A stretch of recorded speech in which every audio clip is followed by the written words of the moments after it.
Welcome to Growing Home, the podcast that helps you take care of the place that means the most to you, your home.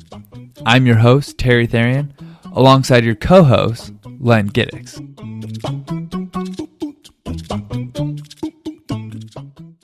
Today's conversation is about growing and harvesting your own potatoes. And since we weren't able to get anyone to come in today, Len, we're going to have you take us through how to grow potatoes. Oh, that'll be fun, yes. All right, very good. So to put you on the spot, what are some of your favorite potato dishes? Well, I don't think I have... Scalloped potatoes I don't like, okay, for some reason, but baked potato. Baked potato, potato in a jacket it's called also. Okay. And usually with a russet potato. Mm-hmm. Now, a lot of people like, bacon and sour cream and butter on it. No, I have a secret for you. Okay. A1 sauce. On the potato. On a potato. Not the steak, but the potato. Okay. That's my favorite right there. Gotcha. Does it usually accompany the steak?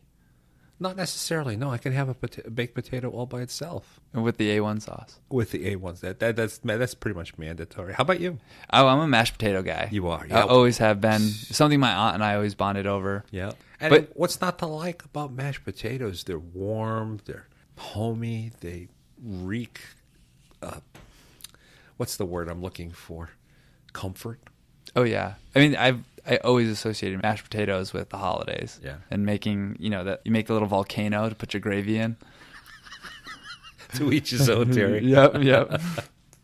But yeah, and then, I always laugh that my girlfriend Chelsea, every time we go on a car trip, French fries. And that's what she uses to pacify her car sickness while I'm driving. Really? Yeah. You drive that badly? I don't think so, but apparently I'd like to err on the side that she just gets car sick really easily. Now, will any French fry do? There are some differences in at least fast food French fries. It's almost political. It is. Yeah. And yeah, she does prefer McDonald's French fries. She does? She does, yep. You see, I'm a big Wendy's French fry fan. They must coat it with something, but I think theirs is much better. Oh, yeah. And I've actually always been a Burger King French fry Burger guy. King? Yeah, especially, I think it was, I don't know, must have been like around 2000, where they made them real crispy. Yeah. That's my favorite right there. Yeah. There's a French fry out there for everyone, isn't there? There is, absolutely. And to treat, people with car sickness. I didn't realize that was a cure. But, as I was preparing for today, you go through and we're brushing up on, potatoes and everything. But the potato is like a pretty influential vegetable in our society.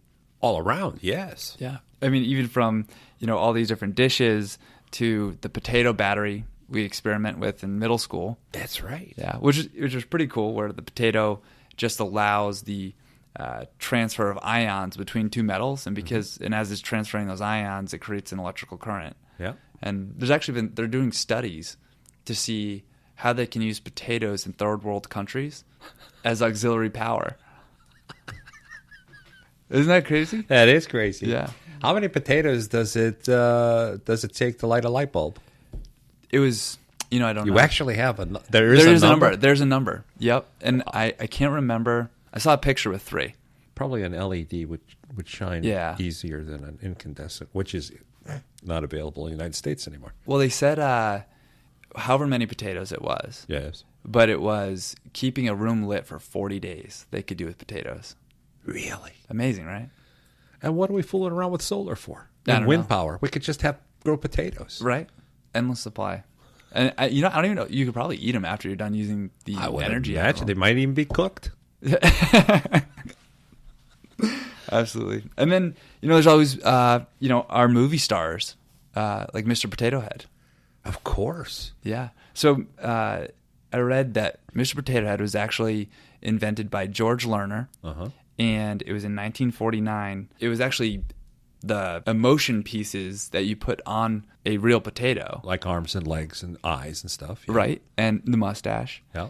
And I think it changed to plastic when there became an issue when moms were finding too many rotten potatoes around the house. Oh, of course. Yeah. It goes under the bed after you're done with it. And a month later. Yeah, you got a blue potato. And then, changed to plastic, and eventually it was purchased or taken on by Hasbro. And Mr. Potato Head was the first toy advertised on TV. It was. Yeah. It's always been a star, and now it's, the star of, this summer's Toy Story 4. And it was the only licensed toy that went into the making of Toy Story. Licensed, you mean it was already patented and existing? Right, an existing toy out on the market that was used in the movie as a character. Wow, and none of those other characters were already out there? All afterwards. Wow. Yep, all the imagination of Pixar. The power of movies nowadays. Yeah, so Mr. Potato Head's got it going on. So anyway, for our discussion today, can we start off, sharing with us, how long you've been gardening and growing potatoes? Oh, I've been gardening as long as I can remember. I remember my first garden. It's like your first girlfriend, your first car. You remember your first garden. It was like 5 feet wide and 10 feet long. I had 4 rows, I think. And I don't know whether I was smaller then or the onions were bigger then, but they were Spanish onions and they had to be 4 inches across as far as I was least. Yeah. I don't remember what else I grew. I'm sure there was some beans in there and some radishes and stuff like that, but easy stuff. But boy, I'll tell you what, that was my first and only immaculate garden. It never had a weed in it, but it was only 10 feet by 5 feet, so I didn't have any excuses. That's over 60 years ago. I've been growing potatoes for, at least a dozen to 15 years in my backyard. I mean, if you're a new gardener, a potato is the easiest vegetable in the garden as far as I'm concerned. Easier than tomatoes, easier than peppers, radishes. Radishes is like second. Okay. Easiest, but potatoes, I'll tell you what, start off with potatoes and you will be very happy.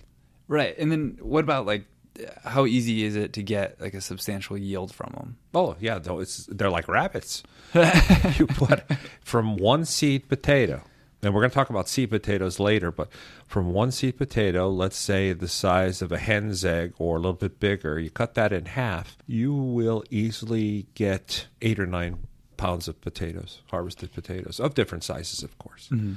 And so what do you think about, is it cheaper to grow the potatoes than to buy them at the store? Oh, yeah, definitely. I mean, you can get 10 pounds for $2, and you're going to pay $3 for seed potatoes for a normal bed, but it's like raising chickens, Yeah. You can buy the eggs for 88 cents a dozen at Walmart, or you can raise the hens and go through the entire experience and the gratification of producing a $4 egg. But it tastes better, and you've experienced it. It's like, raising children. Is it worth raising children? Of course it is. Why? There's every reason in the world. Yeah, your personal investment into it, right? A lot of investment. Let me tell you, Terry. Into raising kids or potatoes? Yeah, it's both. No, kids, raise potatoes first and then decide whether you want kids. Gotcha. So good. I haven't regretted it. All right, I'll start practicing with potatoes. Yes. Great. So, what does it take for us to get going in growing potatoes? What's the starting point? Maybe even talk about you talked about the seed potatoes. Yeah. Can we just get regular potatoes at the grocery store? Well, you could, but you don't want to. Okay. There's 2 reasons to spend a little bit more money on seed potatoes, and it is a little bit more money, but it's almost a guarantee of success.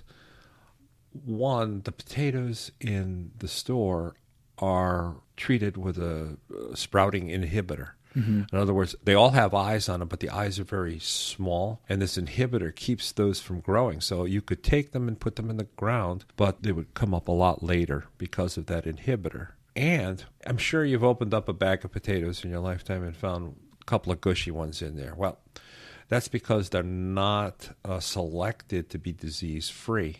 Once that bacteria that makes potatoes soft, I think it's Pseudomonas solanacearum. And once that gets into the soil, you can forget about growing potatoes there again.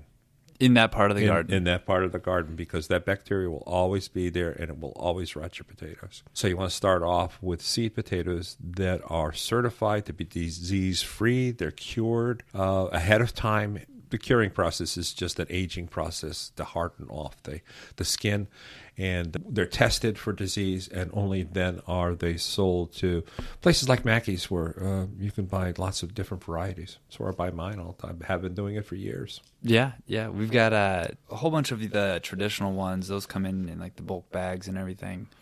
usually early April. They're held back a little bit because of the colder temps in March. If March is warm, they'll come in early. But, usually they're here by early April. And then we've got some real exotic colors like the purple majesty and stuff. Those are neat. Those are are neat. Yeah, they look awesome, like all boiled and chopped up on the side of a plate. Well, I found that the blue potatoes tend to turn green. So for St. Patrick's Day, that would be perfect. When they're boiled. Yeah. And when you see them, when they come in, you're not going to want to plant them right away. But the varieties are available. All the varieties are available the first week that they come in. And then once people find out about it, they start picking out their favorite varieties. So you can keep them in the refrigerator or in a cold storage somewhere for a month or so until you're ready to plant. Yeah. So what's the timing and when you would actually plant the seed potato? Everybody tries to stretch it one way or another, but I don't put them in until Memorial Day or late in May. Oh, really? Yeah. So well after the frost date. Oh, definitely. The average last killing frost date in New England and Connecticut is May the 15th. And the 30th will give you plenty of time for the soil to warm up. Remember, they need fairly warm soil in order to sprout. They should be sprouting. Now, the other thing with seed potatoes, when you're choosing them, you want a seed potato, no matter what its size, with a lot of eyes. And in some of these, you probably wouldn't cook with them because you think they were gone by because they're sprouting. The sprouts are 1 inch, 2 inches. You want that. You want that with a seed potato. And you can cut a potato in half, or some of the bigger ones in even thirds. You only need something about the size of a golf ball to start off with, maybe a golf ball to a hen's egg size to actually plant. And you can cut them. Try to have each piece have 2 eyes. Okay. That are sprouting. That's important. Your soil needs to be kind of high and dry because potatoes don't like to be sitting in the water. That's where you're going to have some disease problems, like the Irish did back when. They had a warm, rainy couple of seasons, and their soil's like clay, and that's what happened. They just had this fungus come through, Phytophthora infestans, and wipe them out. So keep your potatoes high and dry. I grow them in a container. Other people grow them in one of those fabric garden bags. Yeah. Those are great. And just a little bit, I'll tell you why containers are better, I think, for potatoes than a row. Also, you want the pH of the soil to be fairly low, 5.5 to 6. Now, stomach acid is around 2, a pH of 2. Okay. A peat bog is about a pH of 3 to 4. And then we're talking about 5.5 to 6. Normally, we would grow most crops at 6.5 to 7, which is more neutral. Yep. Okay. 7 being neutral. Right. But potatoes like it acidic, and it's also good because bacteria don't like acidic conditions. And soil bacteria that can ruin potatoes won't like that soil. So that's important. Where potatoes will like it. It's their ability to soak up the nutrients in the soil. Do you usually have to amend your soil to get it to... I do. Okay. I do, because I fertilize with chicken manure because of the $4 chicken eggs I produce. I have chickens. Oh, okay. And also I use wood ash because there's so many minerals in wood ash. You think of all the wood that, if you burn wood, think of all the wood that you burn and you get a couple of buckets worth of ash. Well, that's full of minerals, but it's also full of alkali, which makes the soil sweeter. Mm-hmm. Heading towards 7. So yes, I'll add some soil acidifier that I get at Mackeys. Yeah, sulfur. I imagine it does have sulfur in it. Yeah, sulfur works fine. Okay. But try to get that pH and measure the pH. Make sure you got it down to 5.5. You can use papers. You can use, a lot of people have these papers that they measure their body's pH. You can use those. Okay. Or there are meters, electronic meters that I have that I use that'll tell you instantly what the pH is. But you mix it up good. Get that soil to 5.5. And then you're pretty much ready to plant. If you're an organic gardener and you've been putting a lot of compost in there, you may want to amend it with some sand to make it friable. And drainage is important, and pH is important. Gotcha. So what even like using a compost, like if you buy a compost that has some peat in it or something peat's actually a great thing to maintain a good drainage in any sort of garden because it'll loosen up a clay and then also structure a sandy soil. Yeah, exactly. And it'll also bring down the pH.